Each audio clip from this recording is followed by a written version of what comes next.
ಭಯ್ಯ, ಹಾಂ ಹೇಳಿ.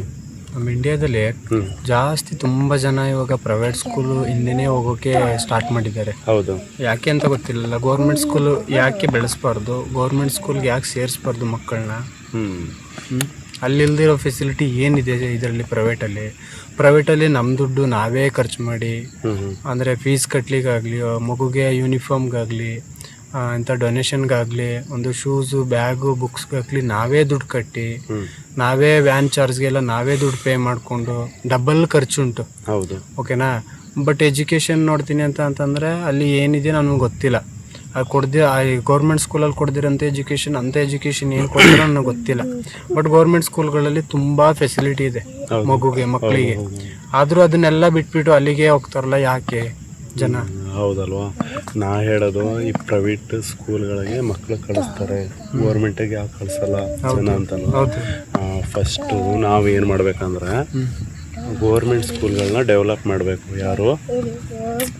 ಮಾಮೂಲಿ ನಮ್ಮ ರಾಜಕೀಯ ವ್ಯಕ್ತಿಗಳು, ದೊಡ್ಡ ಅಧಿಕಾರಿಗಳು ಗೌರ್ಮೆಂಟ್ ಸ್ಕೂಲ್ನ ಇಂಪ್ರೂವ್ ಮಾಡಬೇಕು. ಅದಕ್ಕೆ ಏನೇನು ಸ್ಪೆಷಾಲಿಟಿ ಏನೆಲ್ಲ ಕೊಡಬೇಕು ಗೌರ್ಮೆಂಟ್ ಸ್ಕೂಲ್ಗೆ, ಅದೆಲ್ಲ ಕೊಡಬೇಕು. ಅರ್ಥ ಆಯ್ತಾ? ಬರೀ ಹೋಗೋದು ಬರೋದು ಬರೆಯೋದು ಇದೇ ಇದಾದರೆ ಮಕ್ಕಳು ಕೂಡ ಕಳಿಸೋದು ಕೂಡ ಇದು ಮಾಡ್ತಾರೆ. ಸೊ ಈ ಗೌರ್ಮೆಂಟ್ ಸ್ಕೂಲಲ್ಲಿ ಟೀಚರ್ಸ್ಗಳಿದ್ದಾರೆ, ಒಳ್ಳೆಯದು. ಮತ್ತು ಮೊದಲೆಲ್ಲ ಏನಾಗಿತ್ತು ಅಂದರೆ ಗೌರ್ಮೆಂಟ್ ಸ್ಕೂಲು ಒಂದು 2 ಕಿಲೋಮೀಟ್ರಿಗೆಲ್ಲ ಒಂದೊಂದು ಇರ್ತಿತ್ತು. ಅರ್ಥ ಆಯ್ತಾ? ಇವಾಗ ಏನಾಗಿದೆ ಅಂದರೆ ಒಂದು ಅರ್ಧ ಕಿಲೋಮೀಟ್ರಿಗೆ ಒಂದೊಂದು ಗೌರ್ಮೆಂಟ್ ಸ್ಕೂಲ್ ಇದೆ. ಅರ್ಥ ಆಯ್ತಾ? ಅರ್ಧ ಕಿಲೋಮೀಟ್ರ್ ಒಂದೊಂದು ಸ್ಕೂಲ್ ಅಂದರೆ ಒಂದು 10, 20, 30 ಮಕ್ಕಳು ಇರ್ತಾರೆ ಒಂದು ವಿಲೇಜ್ ಟು ವಿಲೇಜ್ ಅಲ್ವಾ? ಸೊ ನಾ ಹೇಳೋದು, ಅದು ಓಪನ್ ಮಾಡಿಬಿಟ್ಟು ತಪ್ಪು ಮಾಡಿಕೊಂಡ್ರು. ಅರ್ಥ ಆಯ್ತಾ?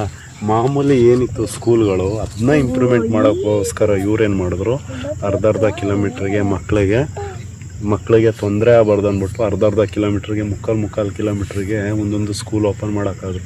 ಸೊ ಅದರಿಂದ ಏನಾಯಿತು, ಒಂದು ಮಗು 5ನೇ ಕ್ಲಾಸ್ ಗಂಟ ಮಾಡಿದ್ರು. 5ನೇ ಕ್ಲಾಸ್ ಆದಮೇಲೆ ಏನು ಮಾಡ್ತಾನೆ ಮಗು?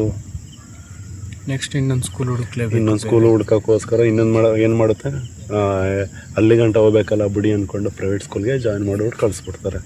ಅರ್ಥ ಆಯ್ತಾ? ಮತ್ತು ಇನ್ನೊಂದು ಏನಂದರೆ, ಅರ್ಧ ಕಿಲೋಮೀಟ್ರ್ ಉಂಟಲ್ಲ ಸ್ಕೂಲೆಲ್ಲ ತೆಗೆದುಬಿಟ್ಟು ಒಂದು ವಿಲೇಜ್ಗೆ ಈ ಒಂದು 2 ಕಿಲೋಮೀಟ್ರ್ ಒಳಗೆ ಸುತ್ತ ಎಷ್ಟು ಒಂದು 100, 150, 200 ಮಕ್ಕಳು ಇರ್ತಾರೆ ಅಂದ್ಕೊಳ್ಳಿ, ಒಂದು 2-3 ವಿಲೇಜ್.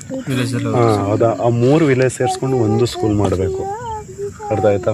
ಅವಾಗ ಒಂದು ಹೆಚ್ಚು ಕಡಿಮೆ 100-200 ಮಕ್ಕಳು ಬರ್ತಾರೆ. ಅರ್ಥ ಆಯ್ತಾ? ಟೀಚರ್ಸ್ ಕೂಡ ಬಂದಿದ್ದು ಮಾಡ್ಬೋದು, ಮತ್ತು ಸ್ಕೂಲ್ ಕೂಡ ಡೆವಲಪ್ ಮಾಡ್ಬೋದು. ಮತ್ತು ಇನ್ನೊಂದು ಏನಂದರೆ, ನಮ್ಮ ಜನರಲ್ಲಿ ಈ ಗೌರ್ಮೆಂಟು ಮತ್ತು ಪ್ರೈವೇಟ್ ಸ್ಕೂಲ್ ಕಳ್ಸೋಕ್ಕೆ ಇಷ್ಟಪಡ್ತಾರೆ.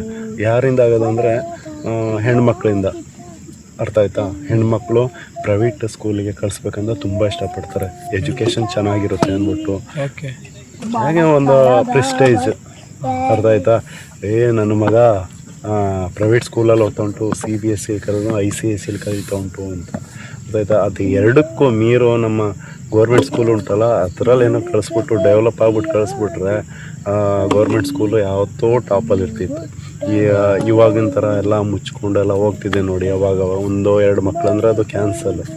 ಅರ್ಥ ಆಯ್ತಾ? ಅದಕ್ಕೆ ನಾವು ಹೇಳ್ತಾ ಇರೋದೇನೆಂದರೆ, ಒಂದು 2 ಕಿಲೋಮೀಟ್ರ್ ಅಂಡರಲ್ಲಿ, ವಿಲೇಜ್ ಅಂಡರಲ್ಲಿ ಒಂದೇ ಒಂದು ಸ್ಕೂಲ್ ಮಾಡಿಬಿಟ್ಟು, ಎಷ್ಟು ಮಕ್ಕಳಿದ್ದಾರೆ ಹೋಗ್ಬಿಟ್ಟು ಗೌರ್ಮೆಂಟ್ ನಮ್ಮ ಟೀಚರ್ಸ್ಗಳಿದಾರಲ್ಲ, ಮತ್ತು MLAಗಳಾಗಿರಲಿ, MP ಗಳಾಗಿರಲಿ, ಅವ್ರವ್ರ ಮಕ್ಕಳು ಕೂಡ ಗೌರ್ಮೆಂಟ್ ಸ್ಕೂಲ್ಗೆ ಹೋಗೋಕ್ಕೆ ಕಳಿಸೋದಾದರೆ ಮಾಮೂಲಿ ಜನರು ಕೂಡ ಗೌರ್ಮೆಂಟ್ ಸ್ಕೂಲ್ಗೆ ಕಳ್ಸೋಕ್ಕೆ ಇಷ್ಟಪಡ್ತಾರೆ.